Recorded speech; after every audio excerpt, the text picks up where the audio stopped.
First of all, I want to start by acknowledging Helena. I think today is your last day. Is that right? So been on the beat for us, and just appreciate all your efforts, and we wish you well moving forward. We'll miss you, but thanks for everything you've done in covering our program, Helena. Appreciate you. Appreciate everyone for being here. Obviously, I making the adjustment. According to weather, I'm sure at 1 o'clock it'll be sun out and beautiful, but we do the best we can. I appreciate the fans coming out today too. That was fun to see the energy, and again, them adjusting and adapting as we did the best we could to get a scrimmage in that closes out spring 26. I think we have a long way to go, but I am pleased with progress we made. That showed up on the field today at times, and at times, we struggled. That's what the spring game's about. But on the whole, I thought the spirit of the group was good, and really proud of guys like Jacob Bayless, who is kind of a day in, day out grinder for us, who may be the most improved player in our program. Showing up and having a great scrimmage. Justin Dewars hitting the field goal at the end. I may be the only coach in the country that finishes this scrimmage with a field goal attempt, but it was great to see Dewars out there to close it out. And then the MVP of the day, from my vantage point, was Payne Daniel. I mean, what an incredible spring he's had, and just so proud of him for how he shows up around the ball, plays physically, and has become just a beloved member of this program. And that's what a day like today is about. We're going to talk now about quarterbacks and about all the other things that are important too, but really appreciate the spirit of our team, and appreciate all the team members in delivering a great spring. And now we have something we can build upon to aim for a better fall. So thanks again to everyone for coming out, and I'm happy to answer questions. We'll start with Gentry. Yeah, we are going to talk quarterbacks. Clark, how would you rate Jared's spring, and what do you need to see from him moving forward to feel confident in him as a freshman this fall? So I obviously I want to be very intentional in answering your question, and also want to be really clear. I mean, I'm not going to make a quarterback decision, and my goal is for each of these guys to be positioned to compete at the highest level in fall. And I think they've all had flashes of performance, and I think they all bring to the table things that can help us win. But we need to take the time to make sure we've seen this super clearly so that we best position our team to have success. Now I want to talk specifically about Jared, because I honor the question you ask, and I understand the interest. I don't know that anyone watching us play through the spring, whether it's a practice or a scrimmage, certainly today, right? You see physical elements of his game that are unique to him as a human being. I mean, his potential for explosive play, the way he can evade rush, the way he can find receivers down the field, the look that his ball has coming out of his hand. There's a lot there that we saw in evaluation, we saw in recruiting, and certainly that is not disappointed. For him to close the gap, and I think it's important for us to give him time to close the gap, because we do see the physical traits. I'm trying to be very clear there. It's like, time is going to give him the opportunity to grow into the system, into the structure, because that position needs to be able to line up the other 10 and get them pointed in the same direction. Little things like how he calls the play in the huddle, his voice and command and cadence. Those are things we're going to be focused on for the next 3 months before we get into training camp, to try to tighten all that down. Now that he's had the experience of going through a spring and kind of figuring out where he is, I think from the physical trait standpoint, he's there. From the mental processing standpoint, that's where we got to cover ground, and that's where we'll be focused. And for me, that is both his process pre-snap and post-snap. Again, the creative elements will be there, and they'll be dynamic, but he has to consistently own the operation, pre-snap, post-snap, and be in process. And then it's, again, that field command he needs. And and we don't expect him or any of those guys to be Diego Pavia. That's not what this team is going to be about. Diego had the snap experience. He had the demonstrated success, but each one of these guys need to focus on how they strengthen the unit, how they do the small things well, how they make the available plays. And specifically today, it felt like he and Blaze pressed a little bit for the big play, and I think that's natural and normal in a final scrimmage spring game environment. But there are a couple times where finding the check down earlier, finding the rhythm earlier, being willing to play for the next snap, being willing to play for the next series, those are characteristics of a winning quarterback. And so that's what we'll be looking for moving forward. I hope that answers the question the right way. And again, to me, time is there is a wheelhouse here, or a sweet spot, where we've taken enough time really to give him a chance to catch up mentally. And then we've evaluated through fall camp, because you can't prepare 4 people to play in a game. So this will be kind of process of elimination, and we're going to be evaluating everything. But I'm proud of those guys, man. They've done a great job. They've been great competitors, and they have also been contributed to a group that I think has grown and gotten better. And I have nothing but compliments to them, and I'm excited to keep working with them moving forward. I think that's the only time we have, right? Pretty close to Thanks, it. Gentry. I'm sorry. Go ahead. Graham? Speaking of Jared Curtis, it felt like he doesn't really have any fear, pushing the ball down the field. Is that representative of the type of player that you've seen from him so far? Yes. Next question. I'm just kidding. No, he we love that. I think he's got a real. I've really enjoyed getting to know him as a person. I've really enjoyed his humility, his process, his awareness of what he doesn't know. What I've grown to learn about that position, and this was a signature of Diego, is you just don't hold on to it that long. You good play, bad play, next play, and as a competitor, the ability to let it go and just you're going to make mistakes. I think that breeds some courage to take shots. Now, what we want him to feel really comfortable, and any of those guys to do, is I got an open receiver. It may be a 4-yard throw. Let's take it, allow the receiver to puncture, and play for the next snap. We can then get into tempo. We can then put pressure on the defense, and that'll unlock explosive play. But certainly he believes in himself. He has courage. He has the physical traits to get himself out of trouble. And I think some of growth is going to be being willing to do the simple things really well that will ultimately unlock that explosive nature. Yeah. We'll go to Elena, then Julian.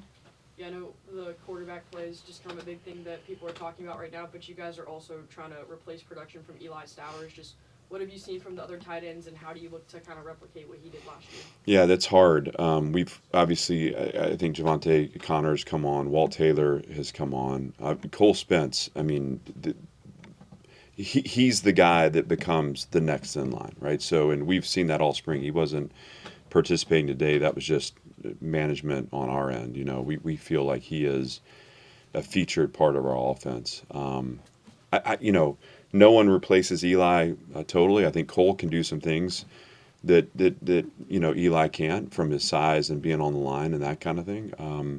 Obviously, Eli's skills as a receiver were different, but Cole will step into that. I saw advancement with JC and Walt through the spring. I was really pleased with Walt in his position transition, that he's been able to grow in confidence and be comfortable as a blocker and a receiver. If you guys were at the first scrimmage, there was one play in particular where he was slice blocking Simeon Boulware and just got absolutely waylaid. And he did his job, but that doing your job can look kind of a couple ways. In this particular one, it did not look good.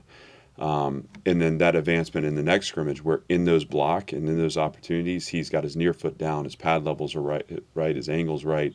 And now he's not only creating a stalemate, but he's creating space for the runner. That is the kind of patience we need to have with him as he continues to grow the skill set. The physical traits are there. And Walt, I think, had a nice catch today, but he from Witt. But he's had a couple really, really critical catches in scrimmages where we've been impressed with him.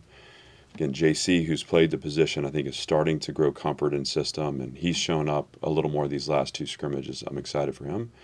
And then Mo Benet, I mean, we think highly of Mo. He's just been hurt. These are soft tissue things that he's got to work through. But he's one that can complement Cole as an inline blocker. Those guys, are kind of the guys that we're looking to build around as we aim to the fall. I think the other thing about this team that'll be interesting to see how we kind of work through in preparation phase is that we have a really deep running back room too. And so maybe in the past where we've been a 12, 13, 14 personnel team, maybe obviously kind of lumping Gabe Fisher into that also, maybe this becomes opportunities for 21, 22 personnel where we have 2 backs on the field and have a fullback on the field and do some things that way. Impressed with Isaiah Lee, impressed with Evan Hampton as freshmen. Obviously, James L. Lassiter continues to stake his claim as one of the most explosive players on our team. And then Seti and MK, there's not much else to say about them. So all of it's got to take form. I think we're developmental in the tight end room, but I'm pleased with where we're headed there, and we need to use that next 3 months to keep closing ground. We'll go Julian, then Aria. I know there were some guys sitting today, but how big was today just for a dress rehearsal kind of standpoint, getting fans in here and having the spring game? It was fun. I think in terms of any real significance, I think this is probably the least significant of our 3 scrimmages, and that's just the nature of. I mean, you get to this point, really, you've put the work in. This is about us celebrating the fans, and as important, our friends and family that showed up, giving the guys a chance to come out and have a quick shot of some football and celebrate. So I don't really. There's nothing about today that I really point to and say, hey, this was really important for us. I think the spring as a whole has been important for us, and I think the ability to allow some guys to play some football today that haven't played or have played sparingly, I think that'll be helpful just in building repetition, building experience, but the opportunity to sit some of the guys that have played a bunch of snaps for us and to keep them healthy and to turn the page for them into what is a 6-week developmental phase heading into June here, I think that is important. Aria, then we have to finish up with Charles. Yeah, for the guys who sat out the scrimmage today, are any of those long-term concerns or injuries, or was it just more like load management?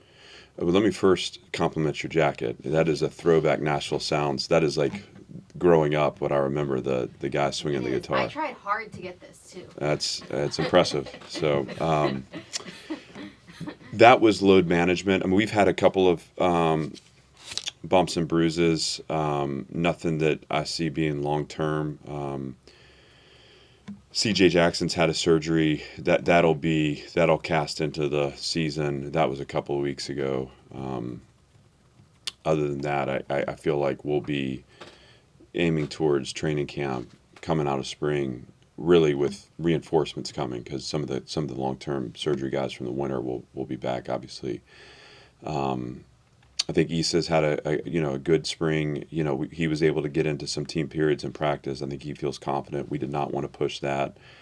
And the rest of the guys, it's not so much load management, but exposure management. Just not, there's no need to, to have, Seti running the ball with Payne Daniel like a Scud missile through the middle. You just limit exposure and get to the summer. That's what the mission asks of us, and it's all about winning. And that was what we were able to do today. Last question to Charles. Yes, Coach. What have you seen this spring evaluating the wide receiver room with the depth you have in there? And one young player in particular that's been popping up that I've paid notice to is Caden Smith. Yeah. What have you seen from him this spring? So I like that room. I think it's coming together. I like the leadership in that room. Obviously, Junior has become such a dependable player in our program, an explosive player too. I think he's got such unique skills. I would not want to defend that guy. He's so strong and explosive, and I think especially in short area spaces, he's a dynamic player. But you look at Tristan Brown and how he's come along. Cole Adams has been a great addition there. Bryson Coleman is a guy that I'm really excited about being in that room. I think he's sneaky fast and gets behind the defense. Obviously, he's big. And then, Joe McVay also is a guy that I think has been really consistent this spring, and he shows up physically in the run game, and another guy that has proven his ability to get behind people. So, I mean, I'm leaving a bunch of folks out. I think that's a room that's developing identity. I love how they're coming along. I think we've had a productive spring, and where I was wondering if we were going to have a bunch of conversations about Martell and what we're going to do with him. I think we feel pretty good about that room right now. Jacory's another guy that I think you guys are going to talk to. Had a nice day, and he's been a great contributor. As far as Caden goes, I mean, this is a player that we feel strongly about. It's hard as a freshman, no different than the conversations around Jared. It's there's a mental part of this that has to come on, but he's made big plays for us in all our scrimmages. We had a little highlight that we watched as a team coming over. He had 2 big plays on it, and I think what you're seeing is as he grows comfortable in the system, that he everything he does full speed. He runs his routes so hard, and that allows him, he's broken tackles, so we've had yards after catch and after contact. We've had him behind the defense at time and get connected and synced up with the quarterback. There's a lot to like about Caden, and I think we can look at him and say this is someone who could find a role for himself in the fall, and now we need to use the next 3 months to best position him to do that, because it is challenging, but we like his personality, we like his skills and his traits, and he's one that as the spring's gone, he's shown an ability to make a big play for us and be explosive. And in that room, you're always going to look to add guys like that in roles. Thanks, everybody. Thank you guys very much.